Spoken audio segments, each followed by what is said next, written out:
Time for Snowball to read The Black Arts on Trial.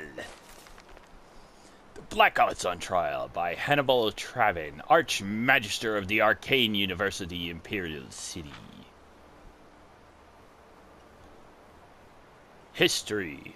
Necromancy, commonly called the Black Arts, has a history that dates back to before recorded time. Virtually all the earliest laws of the lands make mention of it as expressly forbidden on pain of death.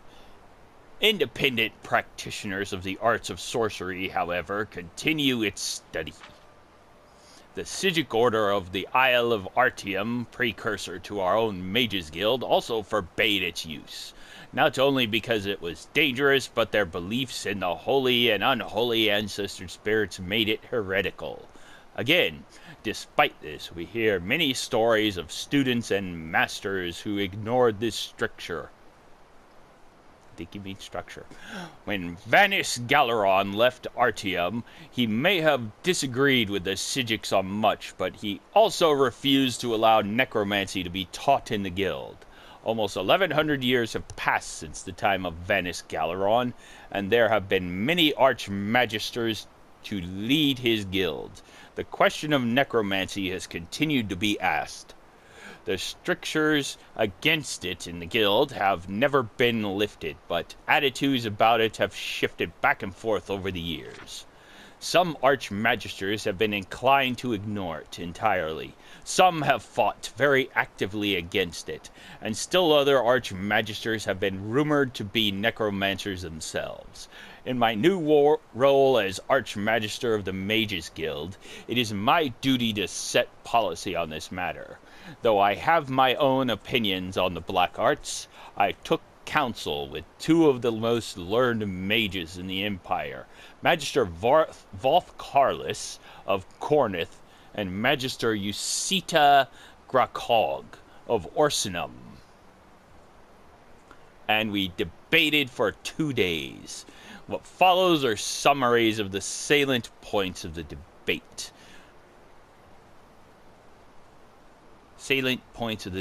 Arguments and counter-arguments which led to the resolution of the Mages Guild on the subject of necromancy. Argument by Master Gracog. Necromancy is poorly understood, and we will not make it disappear by ignoring it. As an intellectual institution dedicated to the study of the magical arts and sciences, we have obligations to the truth. Centering ourselves in scholarship is antithetical to our mission of neutrality and objectivity. Counter-argument by Magister Carlissus. The Mages Guild must balance its quest for knowledge with reasonable caution and ethical standards. It is not censoring a student's course of study to have him proceed cautiously and with purity of purpose. It is not limiting a student's freedoms to set rules and boundaries. Indeed, it is essential. Argument by Master Carlissus. By Master Carlissus, necromancy is an anathema throughout this civilized world. To embrace it publicly, the Mages Guild would inspire fear and hostility in the populace at large. Vanus Galeron wanted this institution to be unlike the Sigic Order, which was elitist and separatist. We ignore public opinion at our own risk. We will certainly lose our charters in many places, including very likely the whole of Morrowind, where sentiment against necromancy is very strong. Counter-argument by Master Gracog. Yes, we should be sensitive to the concerns of the community, but they should not and must not dictate our scholarship. Necromancer to many uneducated persons simply means evil mage. It is madness to limit our work because of prejudices and half-formed understandings.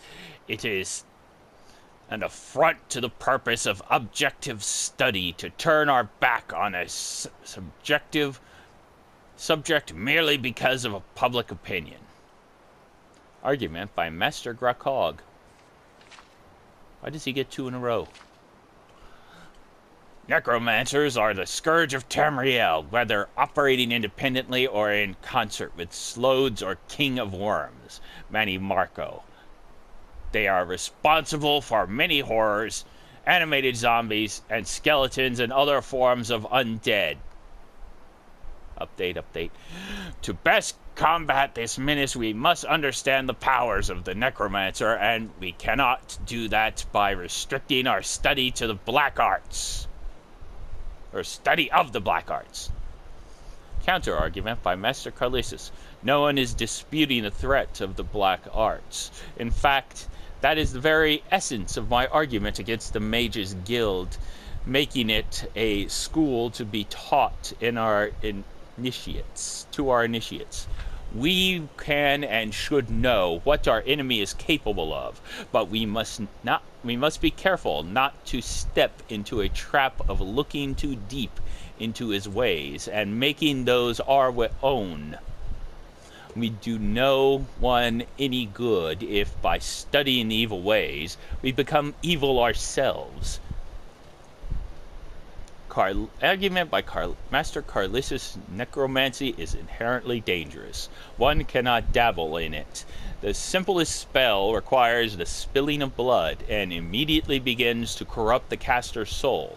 This is not conjecture, but simple fact.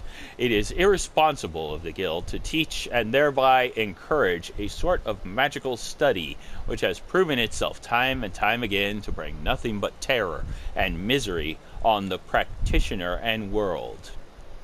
Counter-argument by Master Grakog. Here goes my voice.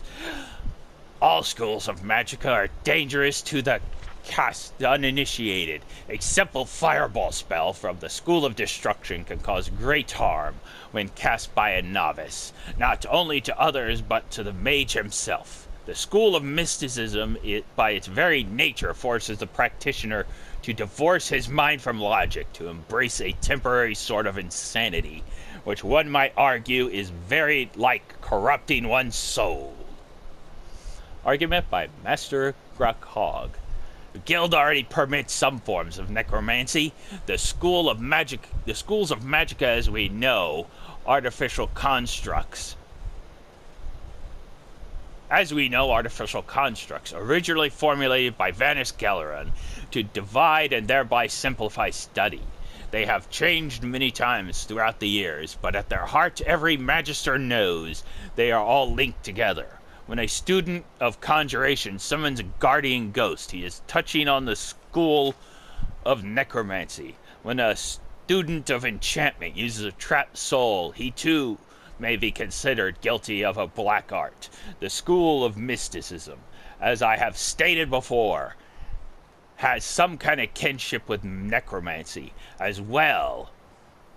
To state that students may not learn the ways of necromancy is to stifle common skills in other, more historically legitimate schools of the guild. Counter-argument by Master Carlissus. Yes, the schools are intertwined, but the standard spells of each school have passed the proof of time. We know that a student of mysticism properly instructed will not be permanently harmed by his experience. In many ways, it is a question of extremes, how far we would permit our studies to take us. Necromancy, by its nature, relies on the practitioner going further into the darkness than is wise, virtually guaranteeing his destruction. It has no place in the Mages Guild. Conclusion. The risks of studying necromancy outweigh its usefulness. The guild does not wish to censor the study of any of its members, but it will not tolerate studies in the black arts, especially in limited form or for the purpose of combating its evil adherents. This may only been done by rare individuals who have proved themselves both highly skilled and highly cautious, and then only with my express permission and supervision. Afterward, I regret to acknowledge the truth behind the rumor that Master Yusita Grakog was more than an apologist for necromancy. She was a necromancer herself. Upon this revelation, The Knights of the Lamp attempted to arrest her at the guild house in Orsenum, but she made very good her escape. We have every confidence in the replacement Magister in Orsenum. Though I disagreed, I respected her logical reasoning enough to include her arguments in this book, and I see no reason to remove them. It is disappointing, however, to see that her interest in the truth was nothing more than a euphemism for her slavery to the black arts. This unfortunate situation merely illustrates how essential it is for guild members to be wary of the lure of necromancy and be vigilant to its practitioners' infiltration in our mages' guild. Well, Snowball's the archmage here, but Snowball lets study of anything. So why not? Have a good day. Bye-bye.